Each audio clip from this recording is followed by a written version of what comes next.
यहां पूजा का मतलब इबादत नहीं होगा, क्योंकि हिंदू धर्म भी इबादत डबल डबल नहीं मानता, एक ही की इबादत मानता है। तो ईश्वर के साथ जब पूजा का लफ्ज बोला जाएगा तो इबादत, और ईश्वर के अलावा किसी और के साथ बोला जाएगा तो उसका मतलब क्या होगा? सेवा, खिदमत।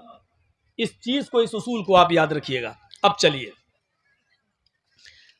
चलिए और देखिए क्या लिखा है। मिट्टी की बनी हुई मूर्ति की पूजा करो। इसका मतलब क्या हुआ? अब मिट्टी की बनी हुई मूर्ति से मुराद हमारे हिंदू भाइयों ने क्या समझा? जो हम लोग बनाते हैं वो मूर्ति है? नहीं, मिट्टी की बनी हुई मूर्ति जिसको हमने बनाया, है ये भी वेद में लिखा है। मिट्टी की उस मूर्ति की पूजा करो जिसको हमने बनाया। ईश्वर कह रहा है, अल्लाह कह रहा है ऋग्वेद में, हिंदू के धर्म के मुताबिक क्या कह रहा है? उस मिट्टी की मूर्ति की पूजा करो जिसको हमने बनाया है। तो ईश्वर ने मिट्टी की कौन सी मूर्ति बनाई है? हाँ, हजरत आदम अलैहिस्सलातु वस्सलाम को उसने किससे बनाया? मिट्टी से। और फिर उसके अंदर क्या डाली? रूह डाली। हम और आप किससे बने हैं? मिट्टी से। ईश्वर ने, अल्लाह ने मुख्तलिफ जगहों की मिट्टी लेकर उससे आदम अलैहिस्सलातु वस्सलाम का पुतला बनाया, फिर उनके अंदर रूह डाली, फिर उनको जन्नत के अंदर भेज दिया। तकलीफ हुई, अकेले नहीं रह पाए, तो उनकी बाएं पिछली से हव्वा को पैदा किया। तो अल्लाह ने भी एक मूर्ति बनाई है मिट्टी की। वो कौन सी है? आदम। और आदम से कौन बना है? आदमी, इंसान। तो अब इस मंत्र का तर्जुमा क्या होगा?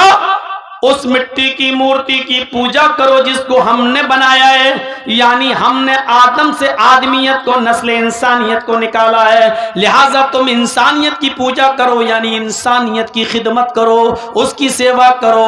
मतलब यह हुआ कि खिदमत खल्क। कोई बीमार है उसको हॉस्पिटल तक ले जाओ, कोई गरीब है उसके इलाज के लिए पैसा नहीं है तो तुम उसकी मदद करो, कोई बेचारा जान जा रही है, मरा जा रहा है, उसके मायार के मुताबिक उसको ब्लड नहीं मिल पा रहा है, उसका ब्लड ग्रुप तुम्हारे ब्लड ग्रुप से मिलता है, तो ये मत देखो कि मरने वाला या जिसको जरूरत है वो हिंदू है या मुसलमान है या ईसाई है या सिख है। तो ऐसी परिस्थिति में तुम उसकी जान बचाने के लिए अपना ब्लड दे दो। अगर उसका ग्रुप और आपका ब्लड ग्रुप एक है तो अपना ब्लड निकलवा कर उसको देकर उसकी जान बचाओ।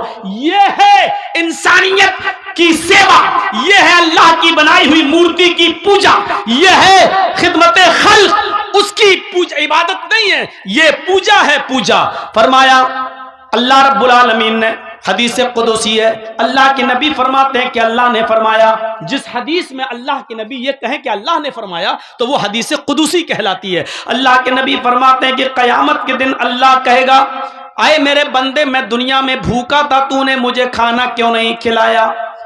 आए मेरे बंदे, दुनिया में मैं भूखा था, तूने मुझे खाना क्यों नहीं खिलाया? बंदा कहेगा, आए अल्लाह तू कैसे भूखा रह सकता है? आए अल्लाह तू तो खाता ही नहीं है, फिर तुझे कौन खिलाए? तू तो खाता नहीं है। तो अल्लाह कहेगा, मेरे बंदे, दुनिया में मेरा फला बंदा भूखा था, अगर तूने उसको खिलाया होता तो तू मुझे उसके पास पाता, यानी मैं तेरी मदद करता। अगर तूने किसी भूखे को खिलाया होता तो मैं भी तेरी मदद करता। हाय मेरे बंदे, दुनिया में मैं नंगा था, तूने मुझे कपड़ा क्यों नहीं पहनाया? बंदा कहेगा, अल्लाह तू तो सबको कपड़े पहनाता, तू कैसे नंगा हो सकता है? हाय अल्लाह तुझे कौन कपड़ा पहना सकता है? तो अल्लाह कहेगा, दुनिया में मेरा फला बंदा नंगा था, उसके पास पहनने को कपड़े नहीं थे, अगर तूने उसकी मदद की होती, उसको कपड़ा पहनाया होता तो तू मुझे उसके पास पाता, यानी मैं तेरी मदद करता। तूने दुनिया में उसकी मदद नहीं की, इसलिए हमने भी तेरी मदद नहीं की।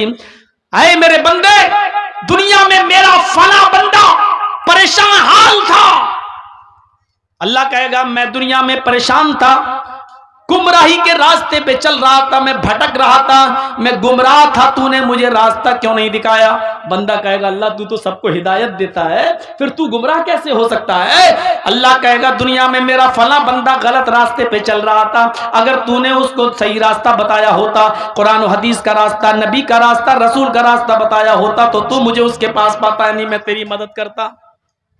इस हदीस से पता चलता है कि खिदमत खल्क कितनी ज़रूरी है, लोगों की सेवा, लोगों की खिदमत इस्लाम का एक ज़बरदस्त रुकन है, इस्लाम का एक हिस्सा है। खिदमत खल्क किए बिना, लोगों की सेवा किए बिना हम पक्के सच्चे मुसलमान नहीं हो सकते।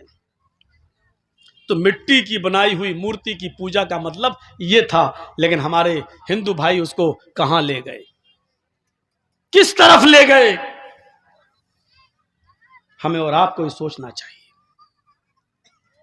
तो इस मंत्र को याद रखिए, एक ही मंत्र है सबका, एक ही दीन है सबका, और उसकी जीती जागती मिसालें अब मैं आपको दे रहा हूं। आइए कुरान खोलिए, सबसे पहले आपको कुरान खोलने के बाद जो सबसे पहले आयत मिलेगी वो आयत क्या होगी? बिस्मिल्लाहिर्रहमानिर्रहीम। आप ऋग्वेद खोलिए,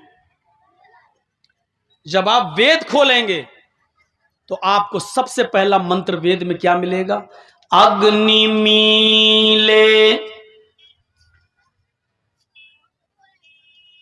आप कुरान खोलिए,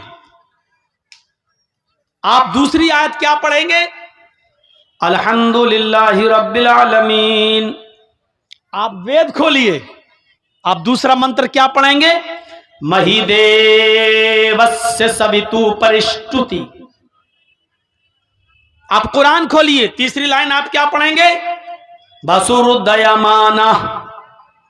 आप वेद खोलिए, तीसरी लाइन क्या पढ़ेंगे? वसुरुदयमाना। आप कुरान खोलिए, तीसरी आयत आप क्या पढ़ेंगे? अर्रहमानिर रहीम।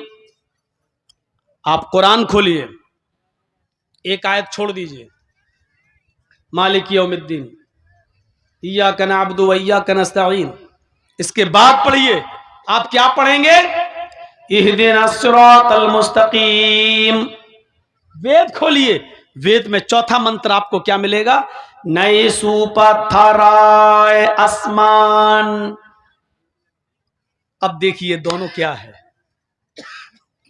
काश हमें हिंदू भाइयों से तोड़ने वाले और हिंदू लोगों से अलग करने वाले, अगर उनकी खोपड़ियों में ये आयत और मंत्र दोनों घुस जाएं तो कभी पब्लिक और आवाम इनको ढोंगी समझकर कभी वोट नहीं देगी। ये लोग लड़ाते हैं, अगर इस तरीके की बातें करें तो हिंदू भी खुश होगा और मुसलमान भी खुश होगा कि देखिए धर्म हमें मिला रहा है और ये कमीने जो बैठे हुए हैं ये हमें लड़ा रहे हैं। एक एक नेता की कुर्सी के नीचे अगर जमीन खोदो तो कितने कितने लोगों के खून के कुएं हैं, कितनी लाशें उस कुर्सी के नीचे दफन हैं जिस पर वो हुकूमत कर रहा है, कितने लोगों का मर्डर है। अग्नि मीले, कुरान की पहली आयत, अग्नि, वेद का पहला मंत्र अग्नि। अग्नि का मतलब सबसे आगे, सबसे पहले। अग्नि असल में क्या था? अग्रणी।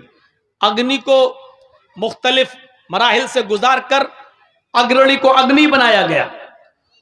अग्नि कहीं वेदों में अल्लाह को कहा गया, अग्नि कहीं वेदों में मोहम्मदुर रसूलुल्लाह को कहा गया, अग्नि कहीं वेदों में सूरज को कहा गया, अग्नि कहीं वेदों में चंद्र को भी कहा गया, चांद को भी कहा गया, अग्नि वेदों में किसी महान पुरुष को भी कहा गया, अग्नि वेदों में उस आग को भी कहा गया जिसमें चिता जलती है, जिसमें चिताएं जलती हैं, जिसमें चिताएं यानी लाशें जलाई जाती हैं, उसको भी अग्नि कहा गया है। अब जितना भी आदमी आगे से उठे उसको जबरदस्ती बिठाल दो यहीं पर, किसी को आगे से निकलने मत देना। हम भूल जाते हैं, हमें डिस्टर्ब हो जाता है। अब देखो वो घुस रहा आगे बैठने के लिए, बहुत हंस रहे हैं, बन गए राजीव गांधी, दांत फाड़ दिए ही करके। अग्नि की असल है अग्रणी, और अग्रणी के मतलब सबसे आगे, सबसे अव्वल। मीले प्रारंभ करता हूं, शुरू करता हूं। अब तर्जमा देखिए, अग्नि मीले प्रारंभ करता हूं, शुरू करता हूं उसके नाम से जो सबसे पहले है, सबसे आगे है। ये वेद का पहला मंत्र है। और कुरान की पहली आयत क्या है? बिस्मिल्लाहिर्रहमानिर्रहीम, शुरू करता हूं अल्लाह के नाम से। बिस्मिल्लाह, शुरू करता हूं अल्लाह के नाम से। अब आप देख लीजिए कितनी तालमेल, देखिए कितना है, टेली करिए आप। दूसरा मंत्र देखिए क्या है वेद में? महिदेवस्य सवितु परिष्टुति, महान है हमारा वो देवता, महान है हमारा वो देवता। मही देवस्य, मही महान है, देवस्य हमारा वो देवता, सवितु जिसके लिए सारी की सारी, परिष्टुति तारीफें हैं, प्रशंसाएं। महान है हमारा वो देवता जिसके लिए सारी की सारी प्रशंसा, सारी की सारी तारीफ है, वो हमारा देवता महान है। हमारे यहाँ क्या कहा गया? अल्हम्दुलिल्लाहि रब्बिल आलमीन, तमाम तारीफें उस अल्लाह के लिए, सारी तारीफें उस अल्लाह के लिए जो दोनों जहान का रब है, जो दोनों जहान का पालने वाला है। मही देवस्य सवितु परिष्टुति, और इधर अल्हम्दुलिल्लाहि रब्बिल आलमीन। तीसरा मंत्र बसुरदयामाना, बसुरदयामाना, जो बड़ा दयालु है, बड़ा कृपालु है, उससे ज्यादा दयालु और कृपालु कोई नहीं है, जो उससे ज्यादा रहम दिल कोई नहीं है। अर्रहमानिर्रहीम, कुरान की तीसरी आयत क्या कहती है? अर्रहमानिर्रहीम, जो बड़ा ही मेहरबान, इंतहाई रहम करने वाला है। अर्रहमानिर्रहीम, जो बड़ा ही मेहरबान, इंतहाई रहम करने वाला है। चौथा मंत्र, नए सुपथा राय आसमान, सुंदर पथ मानी रास्ता, राय मानी चलाना, आसमान मानी जिससे हमारा फायदा हो, हमारा लाभ हो। हाय प्रभु, हाय ईश्वर, सुपथा सुंदर पथ पर, अच्छे रास्ते पर हमको चला ताकि हमारा फायदा हो। नए सुपथा